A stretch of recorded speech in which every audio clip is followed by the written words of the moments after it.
So hey guys, welcome to the fourth review. Literally the day after I uploaded the unbranded Chinese Godzilla figure, I went to a sci-fi convention in a local town, and while I was at the convention, I was looking for some Godzilla and some Ultraman things. I didn't find any, but I did happen to find a Kaiju related figure. And there's also a sort of semi-related figure as well at the end of this review as a little bit of a bonus, because I picked them both up at the same sci-fi convention. So yeah, this is going to be the first ever double review, but the first figure is sort of the main article here, and that figure that is the main article this week is the Pacific Rim Deluxe 7-inch Knifehead figure. So, as you can probably see, the box for this thing is pretty enormous. I mean, that's my hand, and it's just such a big box. It's a nice window box. It's got like a window here at the top. Your figure was in there. You just got Knifehead at the bottom there. The sides are the same, just a picture of the figure. And then if you turn the box around, you've got a picture of the figure and a picture of the other figures. The other figures being Leatherback, Deluxe Trespasser, and Deluxe Axehead. So yeah, this is a really nice figure. I was debating whether or not to buy it a while ago, actually, because I'd never had any Neca Kaiju figures. But after my girlfriend bought me a Neca Legendary Godzilla recently, and I was really impressed by the quality, I thought I would pick this up while we were at the convention. So we've had a look at the packaging. Let's jump cut and have a look at the figure. So this is Knifehead from the 2013 film Pacific Rim. He is, from what I remember, I've only seen the film once, but from what I remember, he's the first Kaiju that you see actually fighting. He is the Kaiju from the beginning of the film who kills the main character's brother. And Knifehead was always my favourite Kaiju in Pacific Rim, and it's purely because of his resemblance to a Gamera Kaiju by the name of Guiron, or Giron. You know, the head shape is very similar to Giron, and all the way through the film, I just could not think of Giron. So yeah, this Kaiju was probably my favourite in the film, but he was only at the start, really. Anyway, so to begin with, as always, we're going to look at sculpt. So if I move him a bit closer, we'll have a look at the head. The head is really, really nice. You've got these three tiny eyes here, and they're all actually very nicely painted, if that will focus. There we go. And that's pretty impressive for something that tiny. The head sculpt is very very nice. It's made of, as this is a Neca figure, it isn't vinyl. It's made of some form of plastic, I'm not quite sure what. Very, very nice texturing and detailing along there. And on the top of his head as well, you got all these grooves and stuff. Very nicely done. Quite sharp edges for a plastic figure, I suppose. And then underneath, if we look at the bottom of his head here, we've got this little bit here that's nicely grooved, and it's got a bit of extra sculpt in there. You know, this sort of bit here. So the mouth, all the teeth are individually sculpted, which is really nice. You've got like some texturing and stuff at the back of the mouth there, and the tongue is individually sculpted. The bottom teeth are again all individually sculpted, and the jaw is really nicely done, very nicely textured, very prominent. But it's also, actually no, I'll talk about that in a minute. I won't jump ahead. So if we look at the neck, again, very nicely, it's all very nice. The skin tone is lovely and really well textured. Got all these grooves. There's a lot of detail in here. You've got this sort of back shield thing that he had, which is again a different texture and a different skin tone. Really, really nice. These horns are well done. If we look at his arms here, he's got the gap in the arms, which I thought was a really nice design feature of the Kaiju. Anyway, I think pretty much all of them had that. And they're very nicely done. He's got his little pair of inner arms, which are nicely sculpted. The hands have some great detailing on them there, like very, very intricate and well done there. All these little lines and things, very nicely done, and that's the same for both arms. His legs have these extra bit of scales here, so we get a slightly more armoured look to his legs. Quite thin little lower legs. His feet are nicely done. Oh no, there is a bit of, yeah, there is detailing on the bottom. Fair enough, I hadn't seen the bottom of his feet, but yeah, they're quite nicely detailed, like the inside of the hands. Speaking of the hands, here are his main hands, and they are very, very nicely done. Quite like the little hands, they're very intricately detailed. The back of the hands here have sort of bit of scaling to make it look a bit more armoured, and it's really nice, really, really nice. Very happy with this figure, actually. It's yeah, some actually really, really well done detailing. The tail here is also quite well detailed. Not quite as well detailed as the rest of the body, but the tail is pretty damn nice.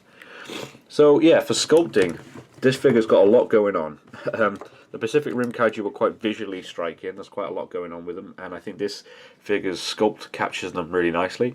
I haven't seen any of the other Pacific Rim Kaiju figures, you know, to hold them or to look at them in person. But if they're all this quality, then that's pretty impressive, because this is a very, very good quality figure. As I said, this is the Deluxe Knifehead figure, so I'm not sure what the difference is with the regular Knifehead figure. But yeah, the sculpting on this particular figure is pretty damn good. So, as for paint job, the whole figure seems to be quite a dark blue. Very dark blue, with like most of the detailing is a light blue paint. So, I'm not sure if you can pick up the different colours here, but yeah, his overall skin tone is very dark blue, but he has these light blue detailing. His whole body is like shaded with this light blue and detailed with the light blue, which is very nice. The piece on his back is a sort of brown, sort of bony looking colour, like dirtied bone. It's a completely different paint and colour from the rest of his body, and it's really nice. The spikes here are just black paint. The lips are sort of a slight flesh colour, which is nice. Obviously the teeth are just teeth coloured, I suppose.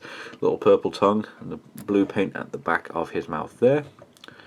And he's got these yellow bits. Now, these yellow lines in the film were a lot more prominent on the Kaiju. I think the weakest point of the paint job on this figure is these markings, because in the film they were a lot more. They seemed like indentations almost in the Kaiju's bodies, whereas here it seems like, I don't know. It doesn't seem as nice. It seems it's just a bit rushed, the yellow lines, to be honest, but they don't hurt the figure that badly. The paint manages to hold itself up well enough for the yellow lines not to be a massive problem.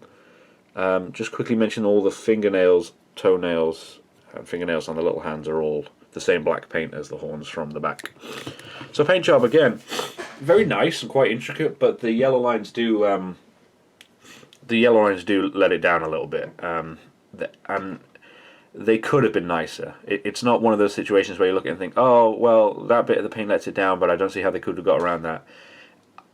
The yellow lines do let it down, and, you know, they could have done that better, but I can forgive it. The rest of the paint job makes up for it. So I suppose, yeah, overall, a pretty good paint job. So returning to the head once again, we will look at articulation of this figure. Now, this is the first Neca figure I've reviewed for you guys, so you'll see that this figure has a lot of articulation compared to vinyl figures. So the first point of articulation I'm going to point out is in the neck. It seems to be a ball joint. Got a lot of movement there in the head. Can do all sorts of directions there. Can go about that far up, and about that far down, and about that far to each side. But, you know, it's a ball joint. So the second piece of articulation is in the jaw. The mouth here it doesn't close fully, but it can close about that far, and it'll open to there. You can see where the grooves are in the rest of the head to allow it to move. But no, that's quite good, and you can't really see much of a joining line compared to some of the other articulation points, so that's quite nice. So they're the two articulation points in the head. There is a sort of swivel joint here at the shoulder that might be a ball joint. I'm not quite sure on the names of some of these joints, but his shoulders go out a bit, like to there, and down, and they rotate to about there. They're not 360 degrees, they rotate to about there. Maybe they would go further if it wasn't for this horn, I'm not quite sure. But yeah, there's quite a bit of movement in the shoulders. This shoulder has a little less movement, but still can rotate quite a lot. Then there's these joints in the shoulders, but because of the moulding line they can only go about that far. So you can't have a lot of movement out of this figure's arms. The hands simply rotate as such, and there's a slight bit of give in them to go up and down, but again, not much. So his little inner arm things are on like a similar kind of joint to the shoulders, so they can spin around,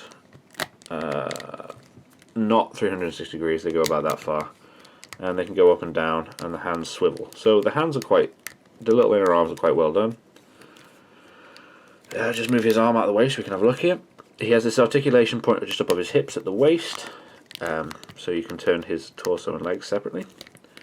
His legs have a joint at the hip, but there's not a lot of movement. They can go to about here and back, and sort of in and out a little bit, but not much. The knees can go about that far, and the feet can go up and down slightly and rotate. So there are quite a few points of articulation on this figure, but because of the way it's molded, there isn't a lot of movement you can actually get out of it.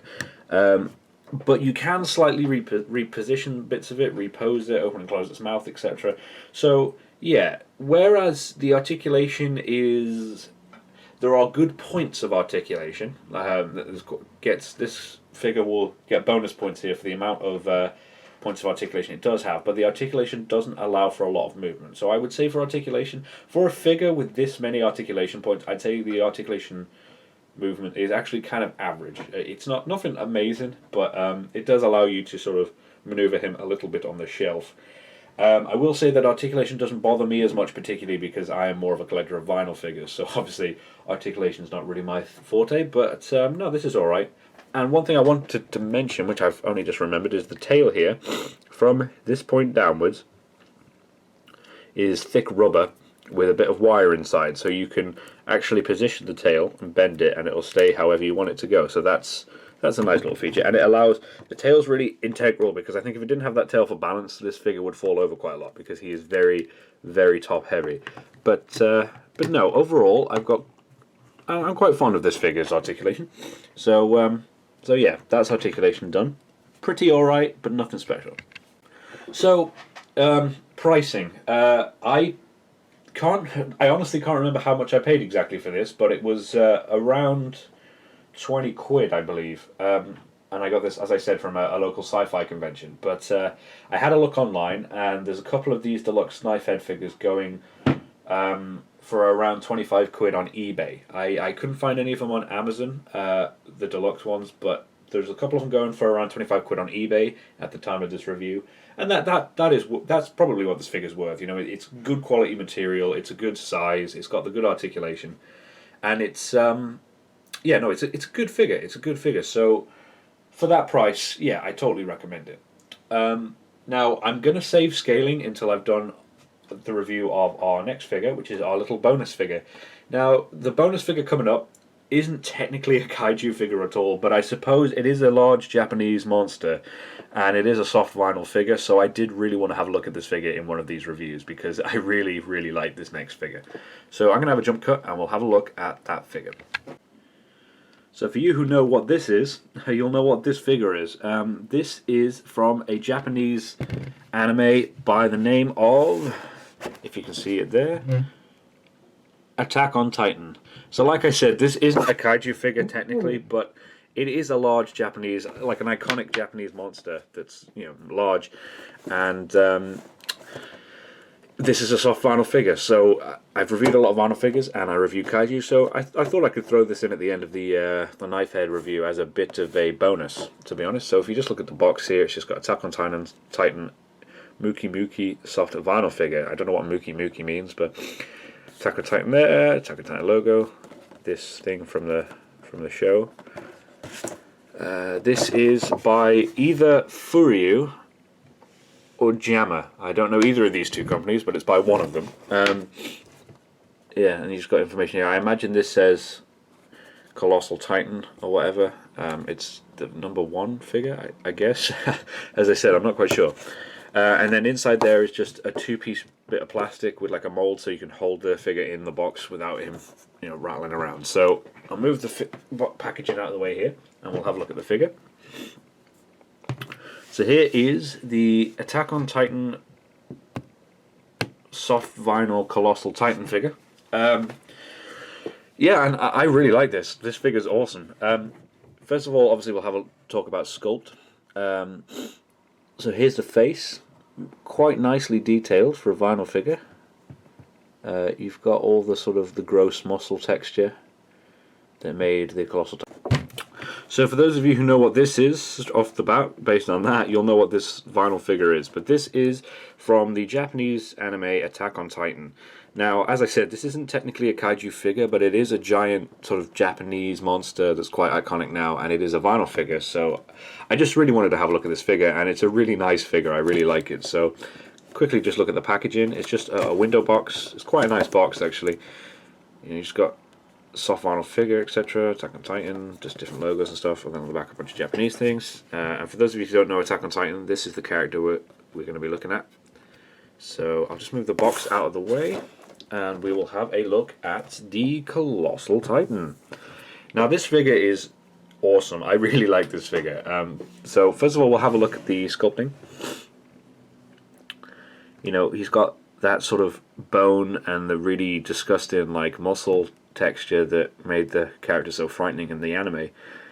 The eyes are nicely done, indented into the skull there. The teeth here that go under the muscle line and come out there as well, very nicely done. Ears and stuff. The sculpting's awesome, very nicely done. I suppose he's quite a minimalist looking character, but yeah, the sculpting's really great. If you just look at his shoulders there, you got this indented bit of bone and stuff there, and the muscle texture all over is really, really nice. Turn him around, have a look at his chest. Yeah, the texturing on this is really, really nice. The sculpt is just spot on. There's this pretty obvious moulding line at the waist though, which is a little bit of a put off because you can't really see the ones at the shoulders as much. But the one at the waist is a little bit sort of obvious, but it's not too much of a problem. So yeah, let's have a look at his hands and his very thin arms, which are textured on the inside as well, so that's nice. Same with both arms. Goes down to his legs and his feet here. Yes, this is very nicely sculpted. It's very accurate to the character in the show, with his very small head and his thin arms with his big bulky body. If we just have a look at the feet here, it says HK Attack on Titan. I'm not quite sure what HK means. I think it might be the initials of the author of Attack on Titan. But yeah, this figure was made in China, it would seem. So yeah, in terms of sculpting, he's quite minimalist in a way, because he's just a misproportioned humanoid figure without any skin. But yeah, the sculpting on this is pretty great, actually. So I'm not going to jump cut. I'm just going to dive straight into the paint job here. The paint job, like the sculpting, is very, very simple, but very, very nice. It's just this red muscle tone with a lot of shading. For different areas are shaded really nicely. Then you got all this sort of bone color sort of bone skin color. I'm never sure whether this is bone or skin or what, but that's very nicely textured. I assume it was probably bone because of the skull. But it could be skin. I'm not quite sure. But yeah, the paint job is excellent on this figure. But yeah, quite simple, but really, really well done. It's very accurate. So they're the positives of the paint job and sculpt. Quickly, just look at articulation. He has articulation almost exactly like every Ultraman figure I've ever seen. Like if you've ever had a soft vinyl Ultraman figure of an actual Ultra and not a Kaiju, you'll know what the articulation is like. He's got shoulder articulation here and here. Now this arm's a little bit stiffer, but this one's got a nice free rein of movement there. Now if I just put the arms up, he has articulation at the waist there. So the waist articulation and this right arm are very well articulated, but the left arm is a little stiff, but it's not too much of a problem. So yeah, in terms of sculpting, paint job and articulation, this figure is really, really nice for a vinyl figure. As for pricing, I'm not really going to talk about pricing with this figure because I can't find this figure online. I genuinely can't find this figure online, but I paid 18 quid for this figure.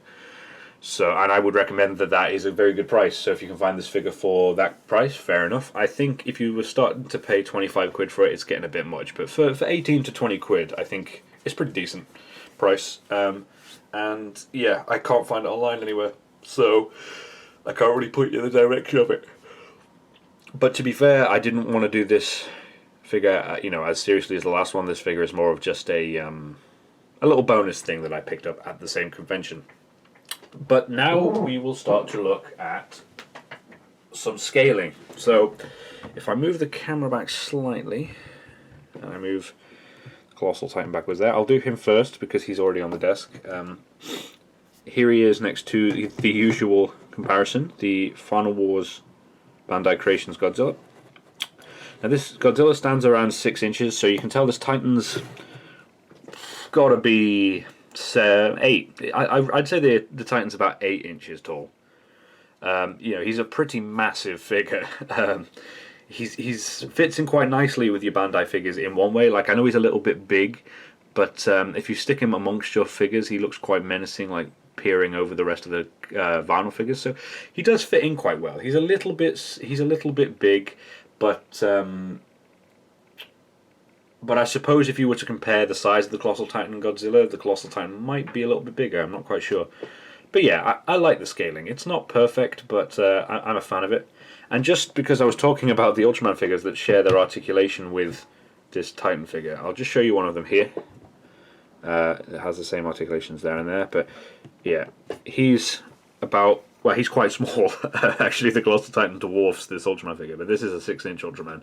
Ultra 7, sorry. But yeah, so the Colossal Titans doesn't fit in perfectly, but he fits in a lot better than last week's unbranded Godzilla. So now we'll bring Knifehead into the mix, and we'll do a size comparison here with Final Wars Bandai Creations. And again, the Knifehead is around 8 inches. Maybe Knifehead's a little bit bigger than the Titan, I'm not quite sure, but yeah, he's around 8 inches tall. 8 or 9 inches, maybe 9 inches. Yeah, 8 or 9 inches. I'm pretty sure the box said 7 inches, but he's massive. Yeah, if he was 7 inches, I'd say he'd be about here. But he's yeah, I'd say about 8 inches. So that's really nice there. And if we just bring in the Colossal Titan and line the 3 of them up, you can get an idea for the sort of size of these two together. So yeah, they're really nice big figures. They're both quite striking on the shelf. The Titan's quite a bright red color, and Knifehead's he's got so much going on, all his arms and spikes and all that kind of shit. So yeah, they're both really striking figures. So overall, my final thoughts: the Knifehead figure, our main figure of the week, is very, very nice. The articulation's great for what it is. Would have liked maybe a bit more movement, but it doesn't hurt it that badly. The paint job's fantastic. The sculpting is just spot on. It's so good, the sculpting. So yeah, the Knifehead figure I would highly, highly recommend. And as I said, you can grab it for around 25 quid on eBay at the moment. And probably the same on Amazon, but I haven't actually seen any on Amazon myself. And the Colossal Titan, if you can find the Colossal Titan online, I would highly recommend that as well. Like the Knifehead is a straight down the line 5-star recommendation. The Titan is, again, another straight down the line 5-star recommendation. I love this Titan figure. I don't know what it is about it, but I'm just such a big fan of this figure. But again, I don't know where you're going to get this because I can't find it on Amazon or eBay. Now, normally my policy is to not review something if I can't find it on Amazon or eBay to offer you guys, but the Colossal Titan, as I said, was just a little bonus figure for this review. So yeah, overall, these are two pretty phenomenal figures. I had a great day at the sci-fi convention, and I'm really happy to have picked these two up. I also picked up a couple of other things. I picked up a 7-inch Neca Bad Blood Predator and a small one-piece tea bag type thing. That's my cat meowing in the background, so I should probably go feed them. I'm going to head off then. So thank you for watching this 4th review, the first double review I've done. And maybe next week we'll finally get round to the Heisei Gamera. So thanks, guys. Like, comment, and subscribe. And yeah, I'll see you guys in episode 5.